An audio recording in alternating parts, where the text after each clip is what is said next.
Welcome to Game Galaxy, and today is a very special day. I have a very special guest visiting me. My brother is visiting me here in Los Angeles, all the way from Chicago, and today he's going to tell us, in his opinion, what is the greatest game of all time.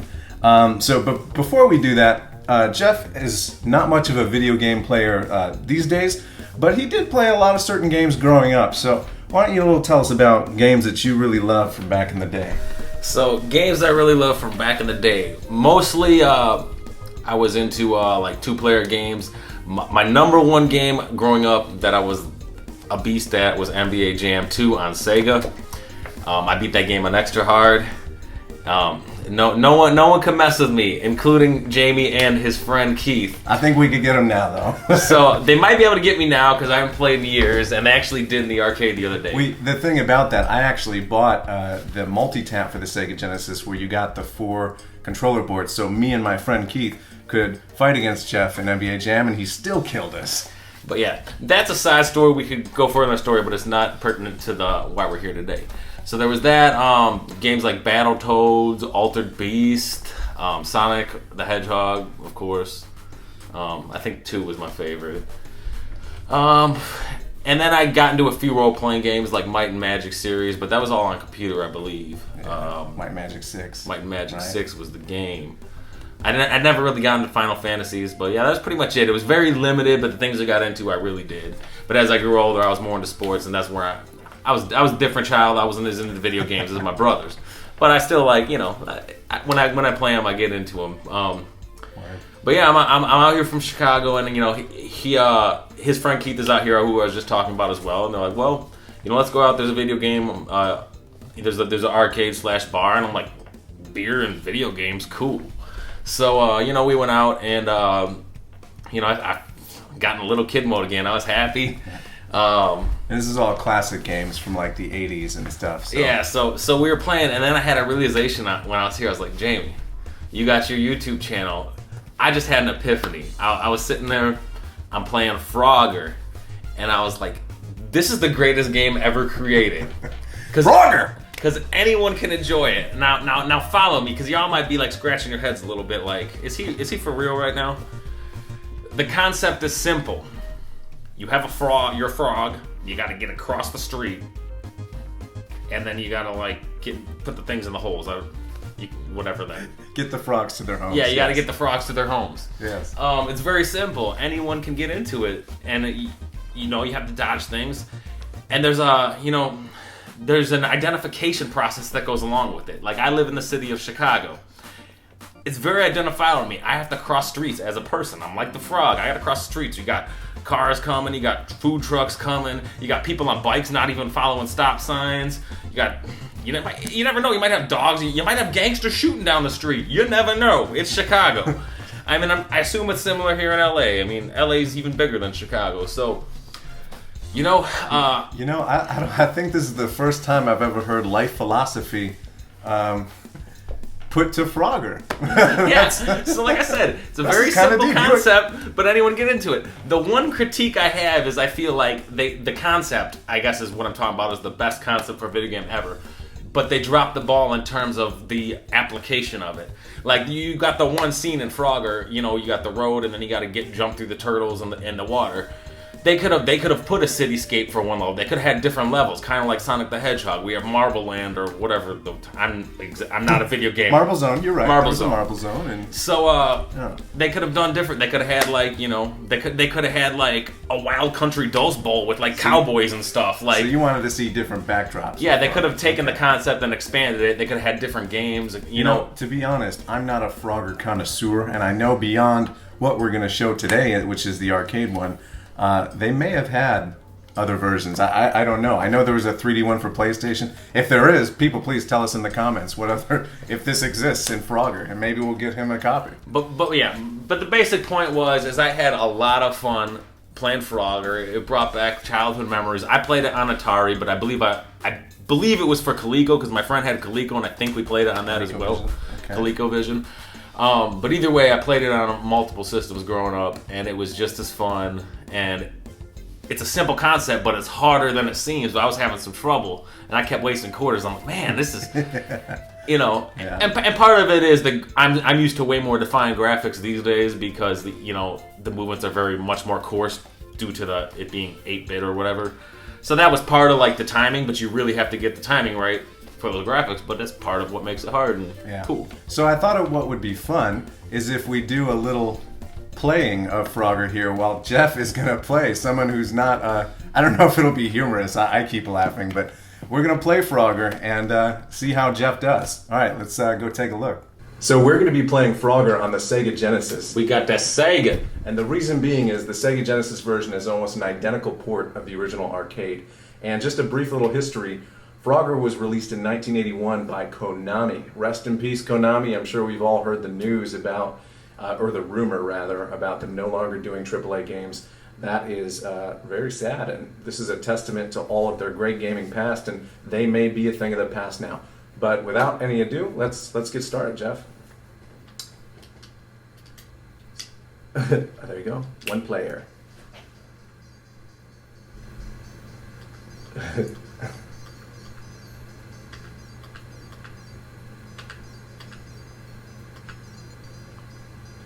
There it goes.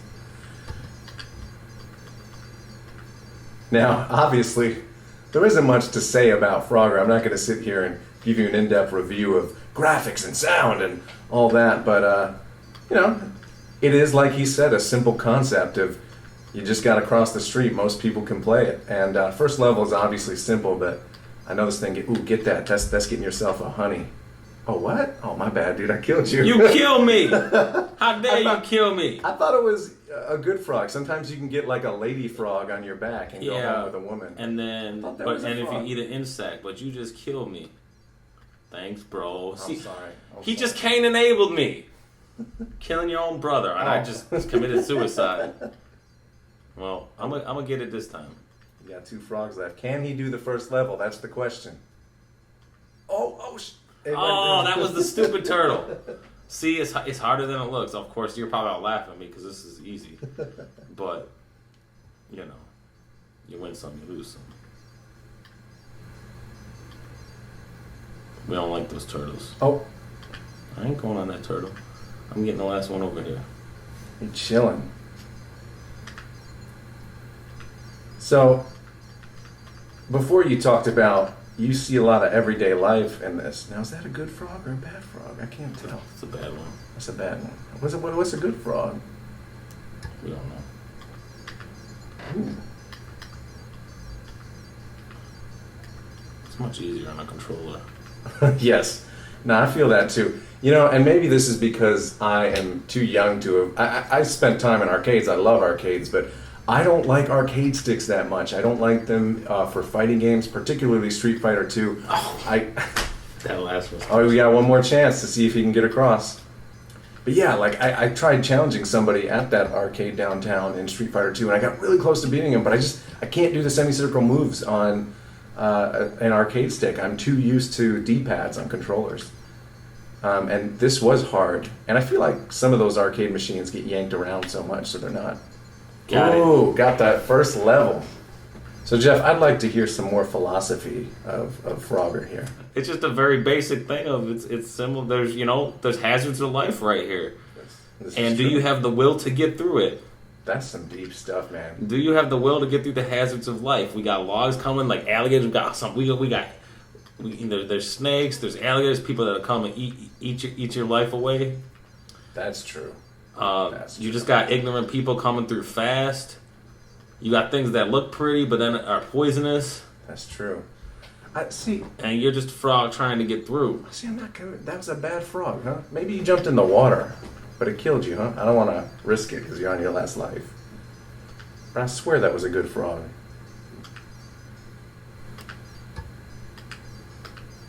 Oh, I think we should let me try now. I'm gonna try now. See how good I do. See, I'm impatient when it comes to Frogger, so I might get run over a lot more. Oh, that's some more life philosophy. You gotta have some patience in life. It just teaches you life lessons here.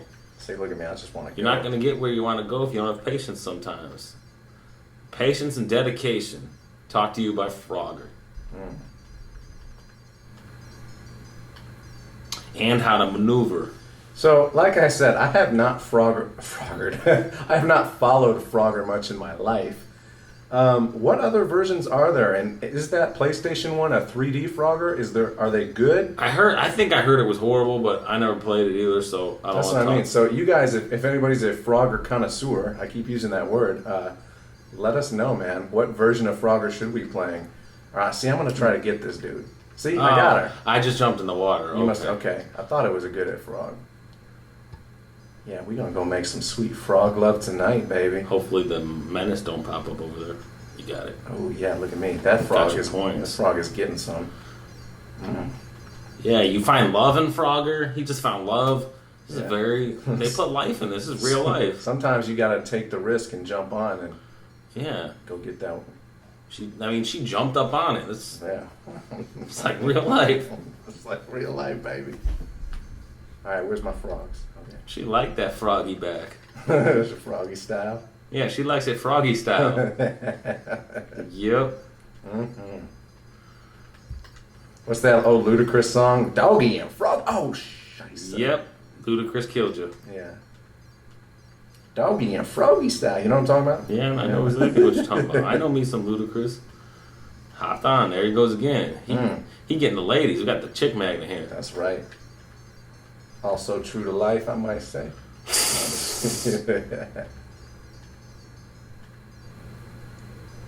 Bam. Boom. Man, this is a lot easier with a controller.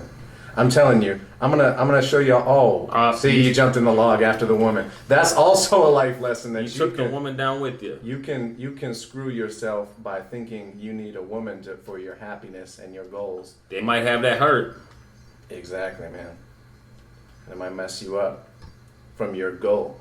Now I'm gonna show you some brief footage of us in the arcade. Oh, you see, that was the pixels. You jumped too early. You were used to pixels moving fast. That's true. That's true.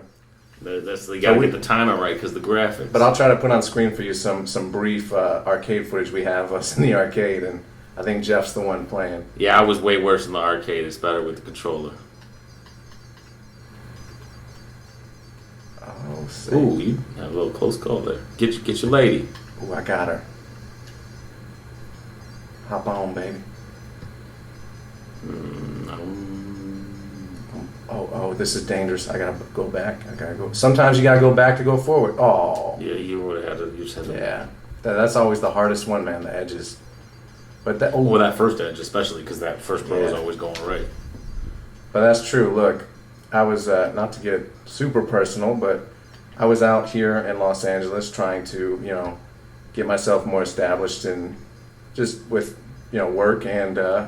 It wasn't working out, so I had to go home for a bit. To the shop. Oh, I can't do it.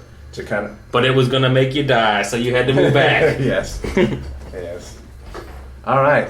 So there we go. That's Frogger. So that's our episode dedicated to the greatest game of all time, according to Jeff. Frogger. Make sure you go out and play Frogger and get a copy. It's on anywhere. It's probably on your phone. You can get it anywhere. I want to thank you guys very much for watching. And make sure you subscribe to the YouTube channel. He's coming out with videos every Sunday to keep you gamers happy and remembering the good games that have existed and are coming out currently. Yes, sir. All right, we'll see you.